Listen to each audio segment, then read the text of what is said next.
எல்லாருக்கும் வணக்கம். Welcome back to our channel. இந்த வீடியோ பார்த்தீங்கன்னா 2 நாளோட விலாக் தான் இன்றைக்கி ஷேர் பண்ணியிருக்கேன். இது வந்துட்டு சண்டே ஆஃப்டர்நூன் அன்றைக்கி எடுத்தது. அன்றைக்கி காலையிலேயே இட்லி மாவு எல்லாமே தீந்துடுச்சு. அதுக்கான வேலையை தான் பார்த்துட்டு இருந்தேன். கம்பு, கேழ்வரகு, பழுப்பரிசி, புழுங்கலரிசி இது எல்லாத்தையும் சேர்த்து தான் இட்லிக்கு மாவு ஊற போட்டிருந்தேன். அரிசியெல்லாம் ஊற வச்சுட்டு அப்படியே கையோட உளுந்தையும் சேர்த்து ஊற வச்சுட்டேன். உளுந்து வந்துட்டு நம்ம மாவரைக்கிறதுக்கு ஒரு மணி நேரம் 1.5 மணி நேரத்துக்கு முன்னாடி ஊற வச்சாலே போதும். ஆனால் எனக்கு வந்து மறந்துடுது.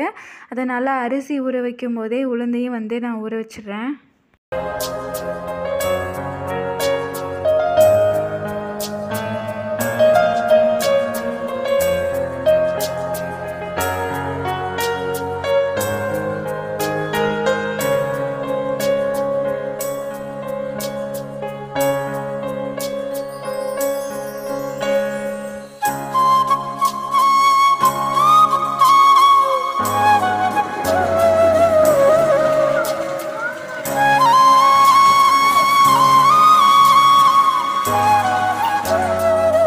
அப்படியே கொஞ்சம் பசித்த மாதிரி இருந்துச்சு. ஸ்ட்ராங்காக ஒரு டீ போட்டு குடிச்சிட்டு அரிசி வந்துட்டு 4 மணி நேரம் நல்லாவே ஊறி இருந்துச்சு. அதையும் கையோட ஆட்டி எடுத்துகிட்டு உப்பு போட்டு கலக்கி மூடி வச்சுட்டேன்.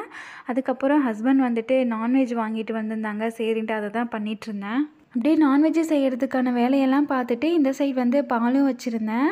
லைட்டாக இந்த சைடு தான் திரும்பினேன். அதுக்குள்ளவே பொங்கி வந்துருச்சு. எனக்கும் க்ளீன் பண்ணுற வேலை வச்சிருச்சு. தக்காளி, வெங்காயம், மசாலாஸ் அப்படியே அதிலே குக்கர்லேயே வதக்கி விட்டுட்டு கரெக்டாக ஒரு 6 விசில் வந்து விட்டுருந்தேன்.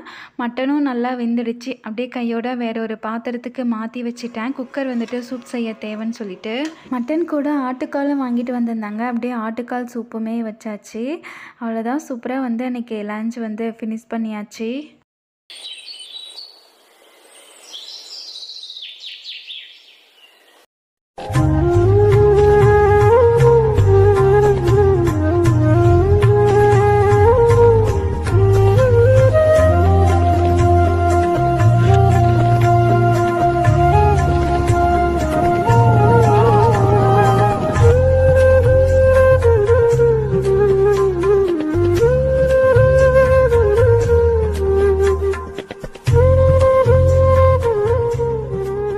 அடுத்த நாள் திங்கட்கிழமை வந்துட்டு எங்களுடைய wedding day. 24th June 2020 corona பீரியடில் தான் எங்களுக்கு கல்யாணம் ஆனது. சமயபுரம் மாரியம்மன் கோவிலில் தான் எங்களுக்கு மேரேஜ் நடந்தது. இந்த கோவிலுக்கு வந்துட்டு எப்போயே வரணும்னு சொல்லிட்டு நினச்சிட்டே இருந்தோம். ஆனால் வந்து ஒவ்வொரு தடங்களாக வந்துகிட்டே இருந்தது. எப்பயுமே பிளான் பண்ண மாதிரி நடக்காது. திடீர்னு ஒரு நாள் வந்துட்டு நம்ம போகலாம் சொல்லி முடிவு பண்ணுவோம். அப்போ கூட போயிட்டு வந்துடுவோம். ஆனால் அதுக்கு முன்னாடியே பிளான் பண்ணி வச்சது நடக்கவே நடக்காது. இது வந்து எங்களுடைய சொந்த அனுபவம். அதுக்கப்புறம் நல்லா திருப்தியாக சாமி தரிசனம்லாம் முடிச்சுட்டு அங்கேயே பிரசாதம் கொடுத்துருந்தாங்க. அதையும் சாப்பிட்டுட்டு வீட்டுக்கு கிளம்பியாச்சு. மதியத்துக்கு வந்து காய் சாதம் மாதிரி தான் பண்ணியிருந்தேன். அது கூடவே வடை பாயாசம் பண்ணலாமேன்ட்டு அதையுமே ரெடி பண்ணி வச்சுட்டு இருந்தேன். முன்னாடி நாளே நான்வெஜ் எடுத்ததுனால அன்றைக்கி வந்துட்டு எந்த ஒரு ஸ்பெஷலும் கிடையாது. காய் சாதத்துக்கு கேரட், பீன்ஸ், உருளைக்கிழங்கு இதெல்லாம் சேர்த்து தான் பண்ணியிருந்தேன்.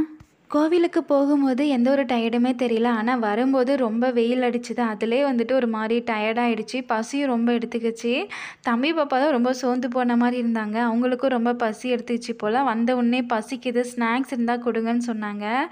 ஸ்நாக்ஸ் அன்றைக்கின்னு பார்த்து எதுவுமே வாங்கலை. சரின்ட்டு எல்லா வேலையும் கொஞ்சம் கடகடன்னு பார்க்குற மாதிரி தான் இருந்துச்சு.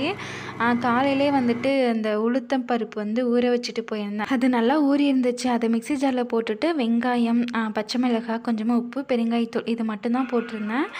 மிளகு இதெல்லாம் வந்து சேர்க்குறேன். அதெல்லாம் சேர்த்தா தம்பிக்கு பிடிக்காது. அதனால் இந்த சைடு வந்துட்டு பாயசம் செய்ய ரெடி பண்ணிட்டேன். ஒரு பாத்திரத்தில் கொஞ்சமாக நெய் விட்டுட்டு கொஞ்சமாக ஜவ்வரிசி சேர்த்து அது பொரிஞ்சு வர வரைக்கும் நல்லா ரோஸ்ட் பண்ணிகிட்டே இருந்தேன்.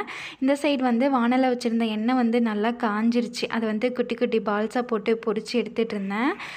இந்த உளுத்தம் பருப்பு கூட அரிசி எதுவுமே சேர்க்க மாட்டேன். இதுக்கு முன்னாடிலாம் உளுத்த வடையே சுத்தமாக பிடிக்காது. கன்சீவ் ஆனதுலேருந்து தான் உளுத்த வடை சாப்பிட்ணுன்னு ஒரு கிரேவிங்ஸ் இருந்துகிட்டே இருந்துச்சு.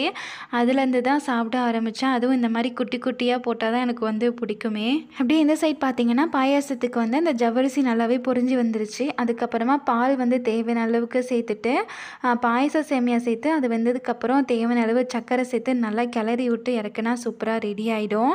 நெய்யில் வந்துட்டு முந்திரி, திராட்சை இதெல்லாம் வறுத்து சேர்த்தா நல்லாயிருக்கும். அன்றைக்கி டைம் ஆச்சுன்றதுனால நான் எதுவும் பண்ணலை.